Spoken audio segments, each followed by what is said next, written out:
pompes utilisées pour transférer les carburants d'une rive à une autre. La population locale en détresse lance un cri d'alarme, dit Nathalie Mboula.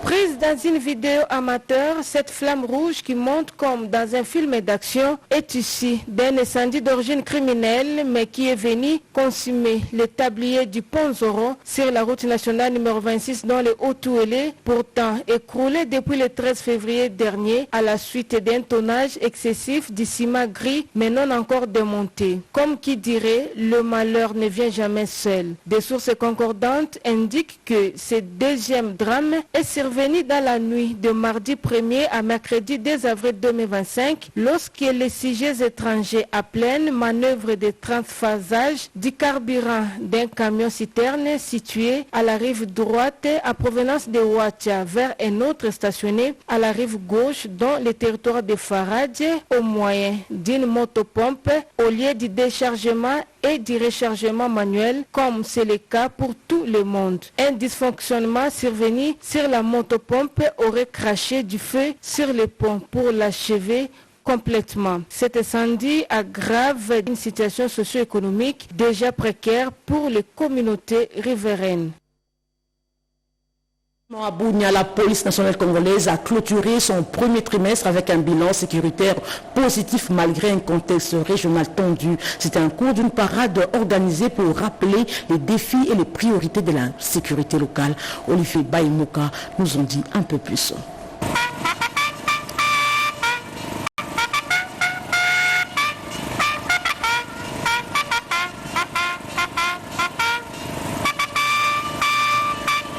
Une parade spéciale organisée ce mardi 1er avril à Bunia, chef-lieu de l'Ituri, a marqué la clôture du premier trimestre 2025 pour la police nationale congolaise. Une occasion pour évoquer les enjeux sécuritaires de l'air et de rappeler le troupe à l'ordre, souligne le commissaire supérieur Abeli Mwangu, commandant urbain de la PNC. Les points qui ont été abordés, c'est-à-dire que nous avons focalisé nos efforts sur d'abord la sécurisation des personnes de l'air bien dans la ville, ce qui a été fait avec brio. Dans l'ensemble, la situation est calme. Nous pouvons rassurer la population que la police travaille d'arrache-pied et que nous sommes là pour sécuriser toutes les personnes habitant la ville de Bunia avec la collaboration et sous le leadership du gouverneur de province, le lieutenant général Luboya Kashamadjoni et aussi notre commissaire provincial, le général Ngoï Sengela Kiyo. Face à l'agression rwandaise, le commandant urbain de la police a exhorté ces éléments, les habitants de Bunia en général et la jeunesse en particulier, à la vigilance maximale et à une collaboration renforcée avec le service de sécurité. Nous comptons beaucoup plus de la collaboration de nos populations de la ville de Bunia parce que sans elle, nous ne pouvons rien. Et avec la population, nous pouvons tout. À la population de Bunia, nous leur disons qu'on ne dort pas. La police ne dort pas.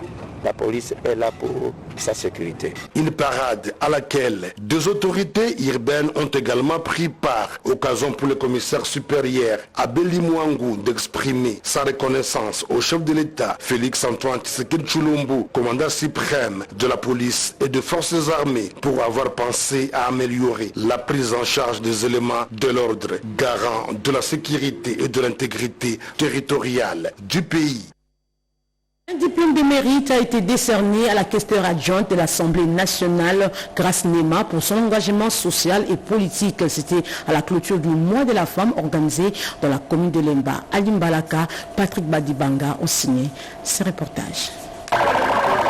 Présentée comme un modèle de leadership féminin, Grace Nema, questeur adjointe de l'Assemblée nationale, fait partie des femmes occupant des postes de décision en République démocratique du Congo. L'élu d'Ango a marqué de sa présence la cérémonie de clôture du mois de la femme organisée par le conseil communal de Lemba au centre culturel de cette commune, l'ex-alliance franco-congolaise. Invité d'honneur pour son engagement social, l'honorable Grace Nema a reçu un diplôme d'honneur décerné par cette structure de la jeunesse de la commune intellectuelle de Kinshasa. Une reconnaissance qu'elle a accueillie avec humilité et émotion, se disant surprise de constater que ses actions aient un tel impact bien au-delà de son fief électoral. Chère femme congolaise, s'il y a une seule chose que tu peux retenir ce soir de ma part, c'est reconnaître que tu es forte, reconnaître que tu as des potentiels en toi et que tu peux faire mieux.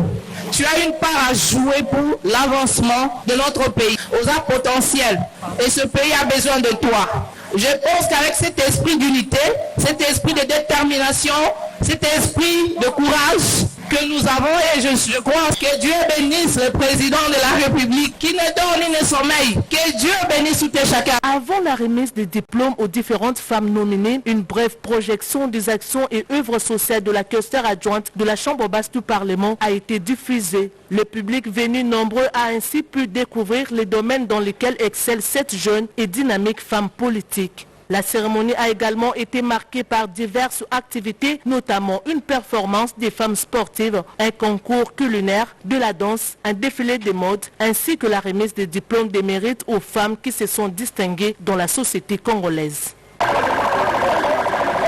Parlons santé avec cette commémoration de la Journée mondiale des personnes vivant avec autisme célébrée hier.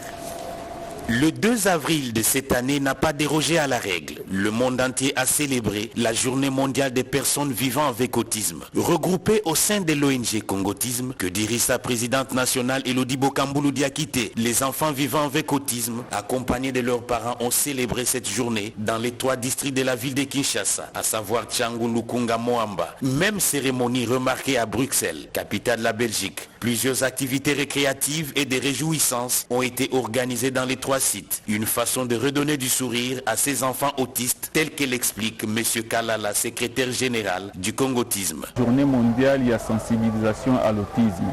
Mokili mobimba bazo sala makamboto sala a lelo pona bano babengi ba autiste. Donc ezali mondialement reconnu. Après les explications du docteur Jancy, kinésithérapeute de la place, quelques enfants autistes se sont livrés à la démonstration de quelques leçons d'écriture, de lecture et de dessin appris. C'est grâce à l'efficacité et la pertinence de la méthode Elodie Bokambulu Diakité qu'il y a changement et évolution comportementale dans les chefs des enfants autistes, tels qu'en témoignent plusieurs parents des enfants autistes.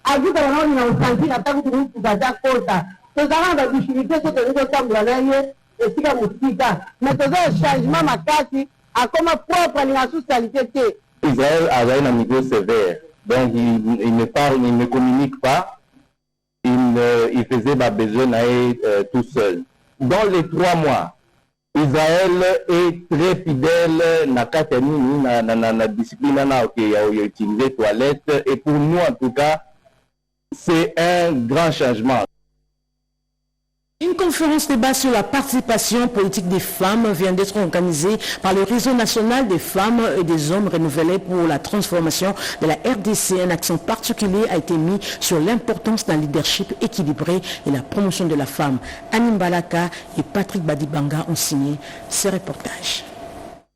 Pour clôturer le mois de mars dédié aux droits de la femme, Renfort RDC, sous l'initiative de Priska Maniala, a organisé une conférence débat le vendredi 28 mars sur le leadership féminin et la participation politique des femmes. Après une minute de silence en hommage aux victimes de la guerre d'agression contre la RDC, 6 intervenants ont échangé devant plus de 150 participants sur l'égalité des genres, la complémentarité des leaderships et la promotion du leadership féminin. Parmi eux, Nina Massangu a partagé son expérience pour inspirer les jeunes filles, tandis que l'adjudant Sarah Ebabi a appelé les femmes à rejoindre l'armée. Le docteur Gédéon Samba a souligné l'importance de la santé mentale dans l'engagement des femmes. L'organisatrice de cette conférence, Priska Maniala, a insisté sur la nécessité de promouvoir des valeurs fortes pour assurer la relève du pays. Elle a présenté les programmes Femmes Renfort qui visent à renforcer le leadership féminin comme levier du développement en RDC. Cette journée était consacrée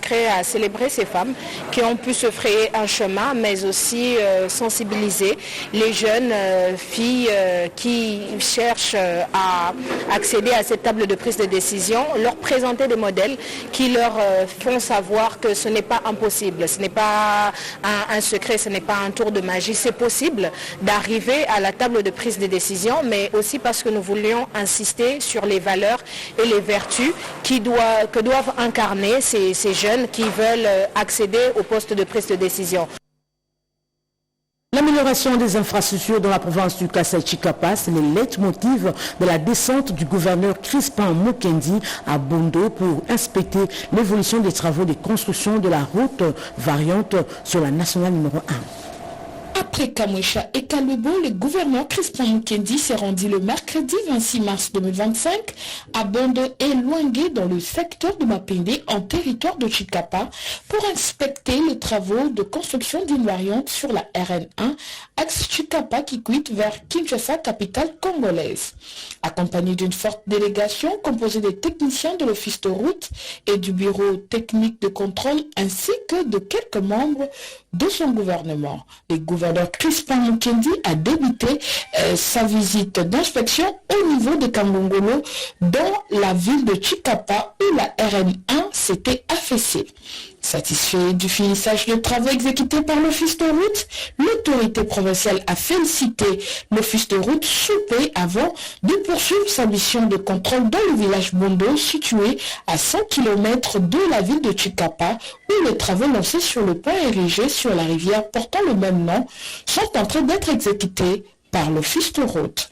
Occasion pour le directeur provincial d'office de route de présenter les avancées des travaux de construction d'une déviation avant d'entamer les travaux du pont dont le mur construit en béton est grignoté par les ravins et le dalle de protection est cassé. Pour boucler sa mission d'inspection, le gouverneur Crispin Mukendi s'est rendu au pont Luangue pour s'enquérir personnellement du danger que guette cet ouvrage dont la quillée de ces ponts est menacée. Tout le mur de protection à gabion s'était écroulé et présente de fissures au niveau de quillé du pont. Le Congo se trouve dans un état de délabrement très avancé. Le député national Yannick Mambou a lancé un plaidoyer auprès de la première ministre pour une réhabilitation urgente afin d'éviter l'effondrement. Rodé Panda nous en dit un peu plus.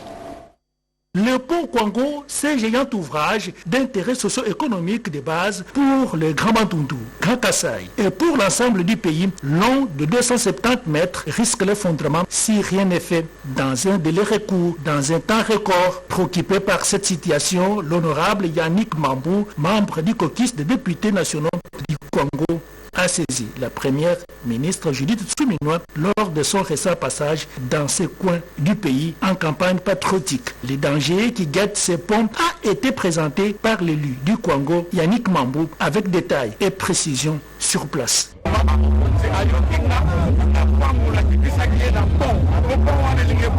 La première ministre m'a suivi attentivement. Elle a promis de répondre à cette demande dans un bref délai. Le pont Congo sera réhabilité sans problème. Je fais tout ce que vous me demandez. Les jeunes sont déjà prêts pour rejoindre le centre de formation militaire. Plus de 500. Outre le pont, le plaidoyer s'est élargi pour réclamer la construction d'un grand hôpital de référence pour le Congo, résoudre les problèmes des dessertes électriques, les infrastructures routières et autres. La question sécuritaire n'a pas échappé. 500 jeunes déjà engagés pour faire l'armée après la mobilisation faite par l'honorable Yannick Mambou sont prêts à rejoindre le centre de formation. Il s'est clôturé hier dans la province de Lualaba l'opération d'identification des cadres de base de la commune de Dilala. Cette opération vise à maîtriser les effectifs issus de la communauté. Sur instruction de Françoise Mangouejikouaha, bourgmestre de la commune de Dilala, les bourgmestres adjoints Michel Katumbwe a poursuivi l'opération d'identification des cadres de base de cette municipalité. Le mercredi 2 avril, le numéro 2 a clôturé cette opération en recevant le dernier groupe à la maison communale. Longtemps souhaité par l'ensemble des cadres des bases, cette identification va permettre à la patronne de Dilala de maîtriser les effectifs de ses bénévoles. Mutombo Senga Baudouin, l'un des cadres de base du quartier Jekamine Kolwezi, salue cette opération. C'était notre souhait, parce qu'on travaillait sans être bien protégé par l'identification. Dieu merci, aujourd'hui les autorités ont compris qu'ils nous ont identifiés. Le travail n'est pas facile parce que c'est du bénévole, c'est la volonté seulement d'aider. D'abord, c'est commencer par identifier les gens qui viennent chez nous. On les identifie, on sait ils font quoi, et nous donnons les vraies informations à l'autorité. Outre Outre l'aspect sécuritaire, les cadres des bases interviennent dans différents domaines de la vie, notamment l'assainissement du milieu. Le travail des salons, c'est très important pour notre santé et ça c'est obligatoire. En tout cas, nous sensibilisons toute la population, notre population. Et c'est obligatoire, c'est vraiment pour que nous protégeons, parce que la santé, c'est la vie. Après l'opération d'identification, chaque cadre des bases aura sa carte des services sécurisés, impossible à contrefaire. Au Congo central, les ingénieurs pétroliers vont bientôt bénéficier d'une formation du groupe Perenco. Pour sceller ce partenariat entre les deux parties, un match de football a été organisé. La mise en place d'une stratégie de formation en faveur des ingénieurs pétroliers de la République démocratique du Congo a été envisagée à Mwanda, dans le Congo central, lors d'une rencontre d'échange entre les groupes pétroliers Perenco et les ingénieurs réunis au sein de l'Association des ingénieurs pétroliers du Congo et vont dans ces secteurs. C'était au cours d'une rencontre amicale de football qui a opposé les deux parties. Nous avions une vision qui est très stratégique, c'est celle de poursuivre l'objectif d'atteindre la signature de partenariat auprès de la société Perenco et que l'association des ingénieurs pétroliers du Congo est constituée d'une part des professionnels mais également des membres juniors qui sont en chômage, et ce qui fait qu'aujourd'hui nouer un lien de partenariat, signer un partenariat avec la société Perenco, cela profiterait davantage à l'association. Pour le directeur général du groupe Perenco, Frédéric Kupfelk, cette rencontre s'inscrit dans le cadre d'un partenariat pour mieux appréhender les processus de formation en faveur des ingénieurs pétroliers.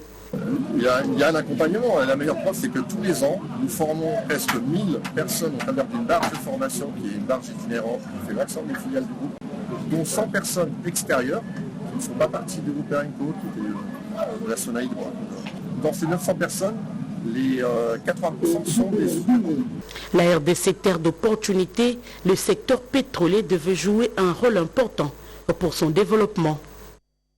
La coopération et le partage d'expériences sur l'exploitation des ressources minières en RDC, c'est l'essentiel des échanges entre l'ambassadeur de Suisse accrédité en RDC et l'inspecteur général des mines, Rodé Panda, pour le reportage.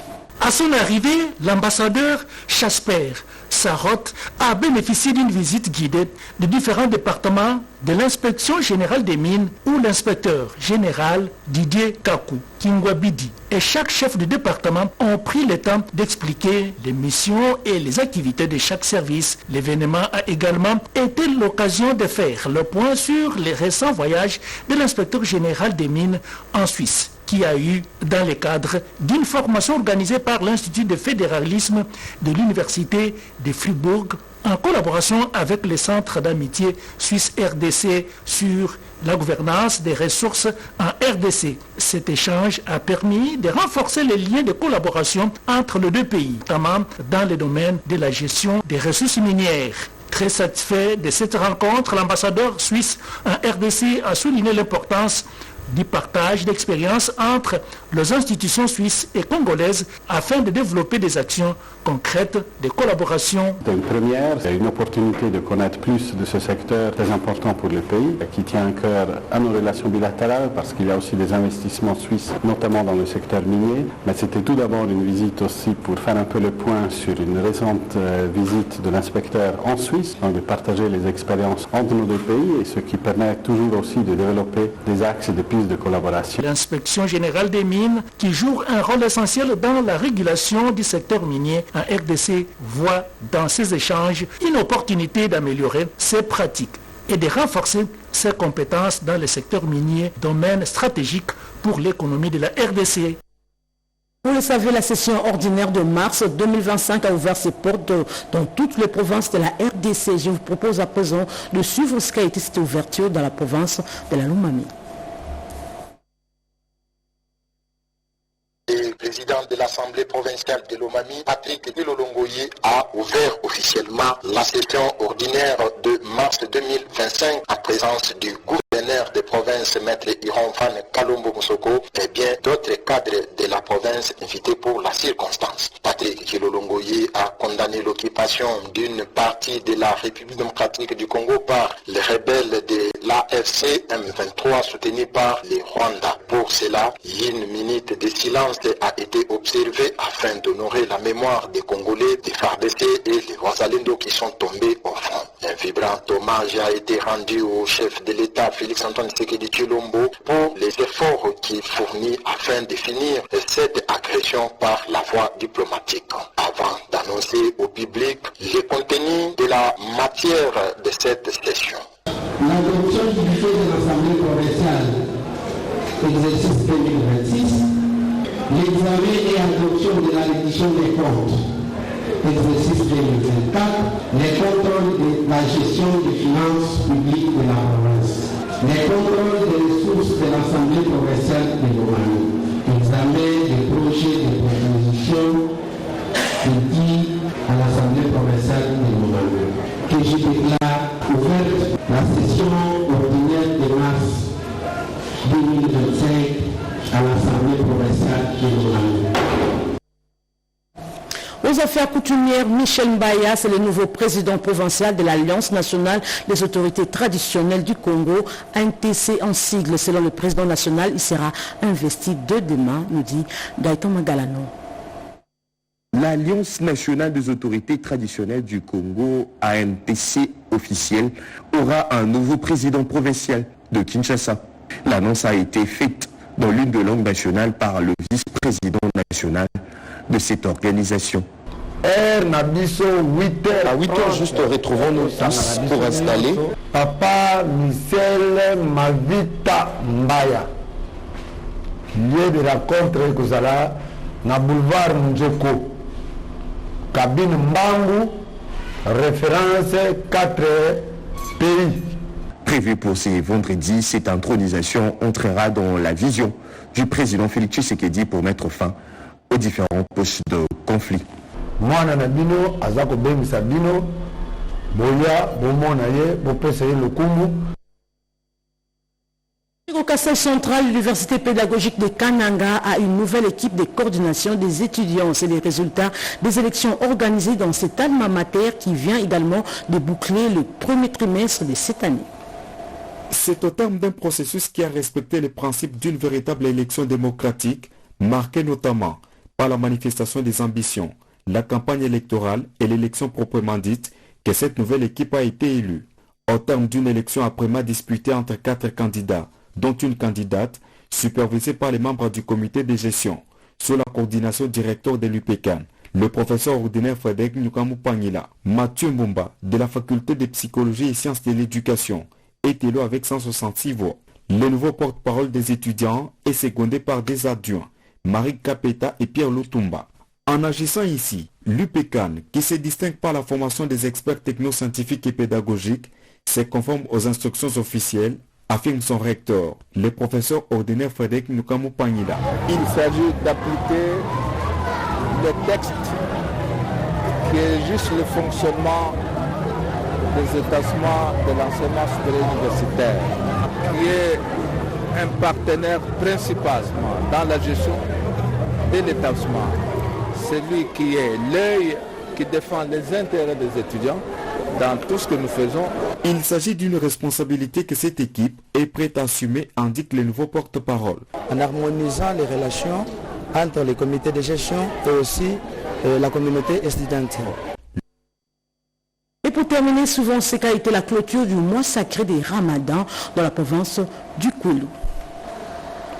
La communauté musulmane Ahmadiyya au Congo dans le Grand Bandundu a célébré le lundi 31 mars 2025 la fête d'Idul Fitr qui marque la fin du mois sacré du Ramadan. La journée a été célébrée afin de rendre grâce à Allah pour les bénédictions accordées à tous. Aujourd'hui, dans la plupart de la monde musulmane, en train de célébrer. Conformément aux enseignements du Saint-Coran et du prophète Mohammed, cette célébration a connu plusieurs programmes humanitaires. Les cultes, le repas et la distribution des vivres et non-vivres aux nécessiteux. C'est dans ce contexte que la Comarque au Grand Bandundu a à l'occasion servi les repas à près de 150 familles déplacées de Kwamout, soit 550 personnes au site de Malebo.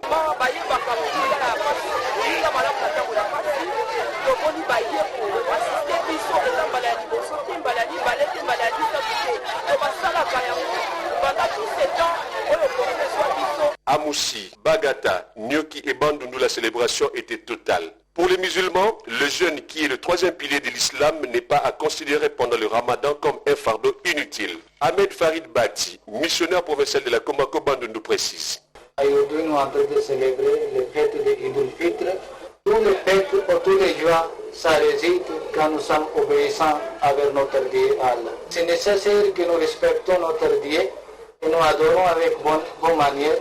Un bon croyant, il est toujours le bon citoyen. Pour cette raison, ce message d'amour qui nous est en train de donner le mois de Ramadan. C'en est fini pour cette édition d'information réalisée par Yolande Voka et Jonathan Moubalama. Ce journal a connu le concours rédactionnel de Nana Mozazebo. Camille Kilimba était derrière la caméra. L'actualité continue sur votre chaîne nationale. 20h la présentation, Malumbela. Quant à moi, je vous dis au revoir et à la prochaine.